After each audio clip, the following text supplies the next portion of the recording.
Et à 19h22, merci de nous rejoindre sur Europe 1. On a beaucoup parlé des prix des carburants ces derniers temps. À la pompe, les grands de la distribution proposent pour la plupart de l'essence à prix coûtant. Total Énergie a bloqué ses prix. Et les petites stations indépendantes dans tout ça, eh bien, elles rament. Bonsoir Francis Pousse. Bonsoir. Vous êtes le président de la branche distributeur carburant du syndicat Mobiliance. On a appris aujourd'hui que la plupart des stations indépendantes avaient vendu nettement moins de carburant au mois de septembre. Et oui, malheureusement, comme je l'avais prédit, avec ces conditions concurrentielles, donc j'ai une partie de mes adhérents qui sont Total, je suis très content pour eux, mais j'en ai une autre partie des 2400 dont on parle qui ne sont pas sous pavillon national. Les autres opérateurs aujourd'hui ne sont plus des réseaux intégrés de pétroliers, donc n'ont pas les moyens de se battre.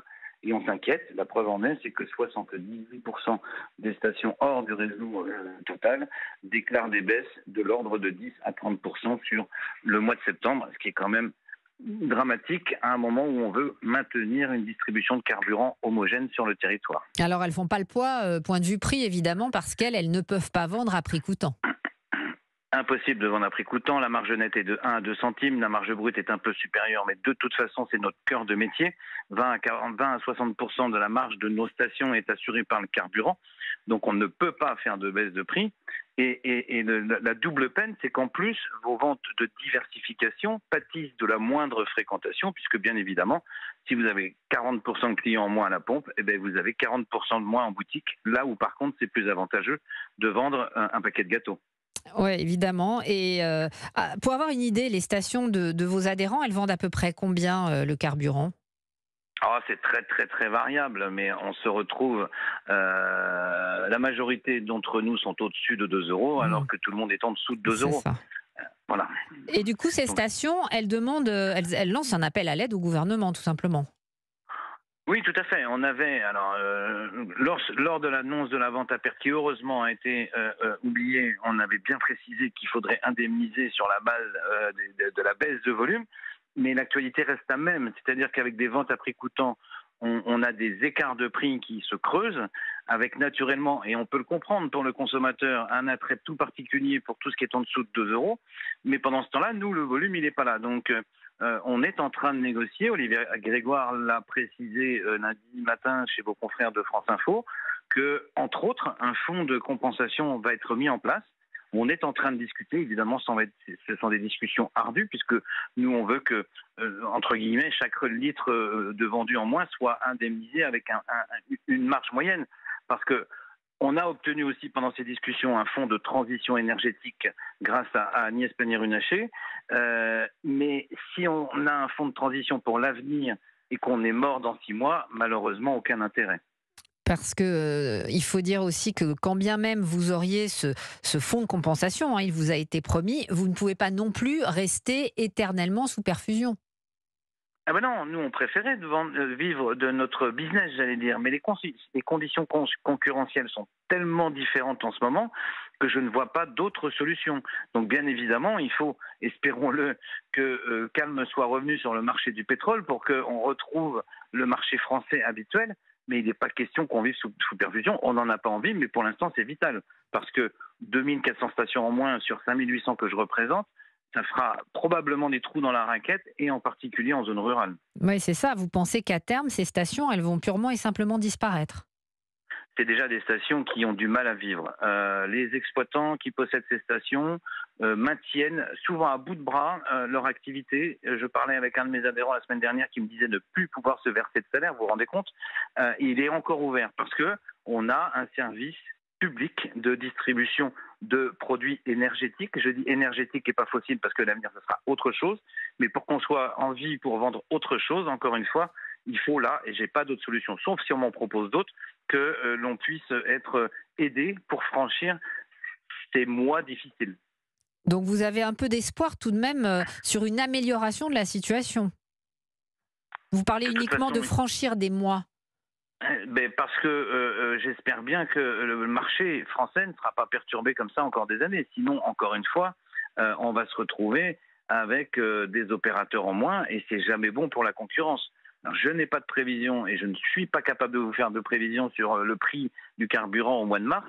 Mais déjà, arrêtons ces épisodes à prix coûtant, en espérant que ça soit d'ailleurs du vrai prix coûtant pour les consommateurs, et revenons à une situation normale. Et là, on retrouvera un marché normal, avec de la casse probablement, parce qu'il y a des clients qu'on aura malheureusement certainement perdus durablement. Je pense à des flottes d'entreprises, par exemple, qui vont peut-être nous quitter pour aller ailleurs, ou sur les cartes pétrolières, en choisir d'autres marques. Donc, on n'est même pas sûr de récupérer tout notre volume. Mais là, malheureusement, on est obligé de voir l'urgence, à savoir sauver le soldat Ryan. Ça veut dire que les clients avec lesquels vous pouvez discuter, même vos clients habituels, ils sont prêts à faire plus de kilomètres pour aller payer leur carburant moins cher que de venir chez vous. Oui, parce que, encore une fois, quand vous avez la frontière psychologique des 2 euros qui a été franchie, vous avez beau être le plus serviable du monde, au bout d'un moment, votre client, il regarde son porte-monnaie, un porte-monnaie qui est contraint en ce moment, je ne vous l'apprends pas, et il a tendance à aller voir ailleurs. Donc on continue, nous, dans nos efforts de service, le fait de faire la pression des pneus, ou parfois même le service à la pompe, parce que ça n'a jamais été abandonné chez nous, mais le client, il a son seuil psychologique, et ça, on ne peut pas lui en vouloir. Alors, Francis Pousse, je rappelle que vous êtes président de la branche distributeur carburant du syndicat Mobiliance. Ne bougez pas, on reste ensemble, on va continuer cette discussion dans un instant. On va continuer à parler des difficultés des petites stations indépendantes et puis on va évoquer des stations dont on parle peu. Moi-même, je n'en connaissais pas l'existence, ce sont les stations-service publics. On vous raconte ça dans un instant. Pour construire ou rénover votre maison, choisissez la proximité et la fiabilité d'une entreprise familiale. Maison France Confort met son savoir-faire au service de vos projets de vie. Maison France Confort, bien construire votre futur. Maison au pluriel-france-confort.fr. À tous ceux qui trouvent que ce serait bien de retrouver un peu de pouvoir d'achat un jour, ou même 2 jours, ou 3, ou même 4, hein. C'est bien 4. Et pourquoi pas 5, tiens? Eh ben, on a encore mieux que ça. C'est les 100 jours pouvoir d'achat chez Intermarché. Les gourdes pommes bananes sans sucre ajouté Paquito sont à seulement 1,38 €, les moins chers de France. Et c'est aussi au drive et en livraison. Intermarché, tous unis contre la vie chère. 4 fois 90 grammes, soit 3,84 € le kilo. Pommes françaises sur la base d'un relevé en date du 2 octobre. Voir modalité sur intermarché.com. Pour votre santé, limitez les aliments gras à les sucrés. Mathilde Thomas, fondatrice de Caudalie, réinvente le numéro 1 de l'anti-âge en pharmacie. La nouvelle crème Cachemire Resveratrol Lift est encore plus efficace pour corriger les rides et raffermir la peau. Notre innovation, le collagène vegan, est un brevet avec l'université de Harvard qui stimule 3 types de collagène pour une peau lissée et repulpée. 98% des femmes ont vu leur peau raffermie en 18 jours. Nouvelle crème Cachemire de Caudalie, numéro 1 de l'anti-âge en France, en pharmacie et parapharmacie. Source Gers Data à fin juin 2023. Plus d'informations sur caudalie.com. Maman adorait le piano. Ça nous berçait tous les soirs quand elle en jouait. Alors quand on a choisi sa pierre tombale avec PFG, on y a fait graver les touches de son piano, pour que le souvenir de sa passion reste gravé à tout jamais. Du 14 septembre au 16 décembre chez PFG, profitez de moins 20% sur tous les monuments funéraires. Rendez-vous sur pfg.fr ou dans l'une de nos 850 agences. PFG, célébrer une vie. Conditions en agence ou sur pfg.fr. Que dire aux passionnés de débats sur le wokisme, le communautarisme, le néo-féminisme, l'antispécisme et beaucoup d'autres mots en isme? Bienvenue sur le Figaro TV.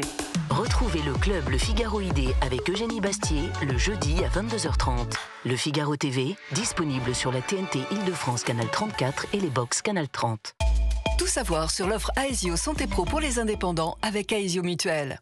Yannick Descours, directeur des marchés pro et TPE-PME d'Aesio Mutuelle, nous a parlé de l'offre globale de santé d'Aesio Mutuelle qui préserve la santé des indépendants, des micro-entrepreneurs aux professions libérales. Une offre complète et évolutive, co-construite avec des pros qui s'adaptent aux changements de situation fréquents dans ces professions. Plus d'infos sur aesio.fr. Voir mentions et conditions d'Aesio Mutuelle et ses partenaires sur aesio.fr. Europe 1 Soir. 19h-20h. Hélène Zélani. 19h31, les petites stations-service indépendantes qui ne font pas le poids face aux grands de la distribution. On continue à en parler avec Francis Pousse, président de la branche distributeur carburant du syndicat Mobiliance. J'aimerais aussi qu'on parle d'un autre genre de stations, c'est les stations-service publiques. Et oui, ça existe. Elles sont directement gérées par les communes en général. C'est le cas par exemple en Haute-Loire, à Riotor. Bonsoir Guy Perrard. Bonsoir. Vous êtes le maire de cette commune de 1200 habitants. Il y a donc une station service public. Racontez-nous comment ça se passe. Tout à fait. Écoutez, ça se passe plutôt bien. hein, on s'est trouvé pratiquement dans l'obligation de survenir aux carences de la distribution privée, puisqu'on n'avait plus de station d'essence depuis près de 25 ans. Et ça faisait partie d'un choix que nous avons fait pour aussi protéger nos petits commerces qui souffrent énormément de la distribution du carburant réalisée uniquement par les grandes surfaces. Et vous savez, dans la ruralité, quand les gens vont faire le plein du caddie à la grande surface, ils font également le plein d'essence. Et c'était pour stopper et enrayer ce problème qu'on a décidé de réaliser cet investissement. Et vous pratiquez quel prix ? Alors aujourd'hui, pour être très précis, le gazole est à 1,91 €. Le samplon 95 est à 1,96 €. Voilà. Ce qui veut dire que nous sommes à quelque chose près au prix des grandes surfaces. Donc vous arrivez à être en dessous des 2 €, hein ? Tout à fait. Et le but de l'opération également, c'était d'arriver à amener un service à nos concitoyens qui puissent avoir le prix de l'essence au même prix que des grandes surfaces dans les zones plus urbaines. Et la commune, elle gagne de l'argent avec cette station ? Alors, pas du tout. Dès le départ, c'était un deal. On n'a pas voulu faire ça pour gagner de l'argent. Même si aujourd'hui on pourrait, on ne le fait toujours pas. Elle ne coûte pas de l'argent, elle s'auto-finance bien sûr avec la maintenance qui nous coûte toutes les années et ça nous suffit. Aujourd'hui, on tourne à peu près avec 200-300 de marge pour couvrir les frais annuels et c'est tout. Le deal était d'amener ce service à la population pour qu'ils aient de l'argent, du carburant au même prix que les citadins, ce qui me paraît un minimum en égalité. Voilà. C'est un service public en fait, le carburant. C'est un vrai service public qui fonctionne au-delà de toutes nos espérances, parce que nous sommes une petite commune très rurale, et on ne pensait pas qu'on aurait un tel succès au départ. On avait fait un prévisionnel qui était à peu près 3 fois en dessous, voire 4 de ce qu'on distribue aujourd'hui. Guy Perrard, juste par curiosité, la grande station la plus proche de votre commune de Riotor, elle est à combien de kilomètres ? Alors, pour vous dire, sur la route principale, si vous voulez, sur la départementale dans nos petites communes rurales, c'est un peu ce qu'il faut regarder, il n'y en a pas à 20 km à la ronde. Ah, quand même. Et la première qu'on a, qui est une grande distribution, elle est à 7 km. Voilà. D'accord. Et qui est dans le centre-bourg d'un autre village d'à côté. Voilà. Donc, vos administrés, j'imagine, qui se félicitent de votre initiative. Tout à fait. On n'est pas souvent félicité dans ce qu'on fait. Vous savez, quand on est maire et quand on innove, on se fait plus souvent peut-être casser le dos que des félicitations. Et sur ce coup-là, je peux vous jurer que aujourd'hui, ça fait l'unanimité. Si vous aviez posé la même question avant qu'on démarre le projet, je ne suis pas sûr que vous auriez eu la même réponse. Mais aujourd'hui, les gens, depuis 4 ans qui ont cette station, apprécient le service à un prix plus que compétent et ils disent mais bravo, vous auriez dû le faire avant, quoi. Bon, écoutez, voilà plutôt une bonne nouvelle. Merci Guy Perrard, maire de Riotor en Haute-Loire. Merci d'avoir été en direct sur Europe 1. Francis Pousse, quand vous entendez le maire de cette petite commune de 1200 habitants, vous pensez que c'est plutôt une bonne initiative ou vous craignez que ça ne fasse de la concurrence à vos propres stations ? Alors, je ne peux pas m'opposer à des déserts de distribution de carburant. La résolution de problèmes de désert dans les zones rurales, c'est justement ce que je dénonce. Donc, je comprends la nécessité de la population sur place. En revanche, et ça, je l'ai souvent dit au gouvernement, pour créer une station rurale, il faut 200 à 300 000 € d'argent public.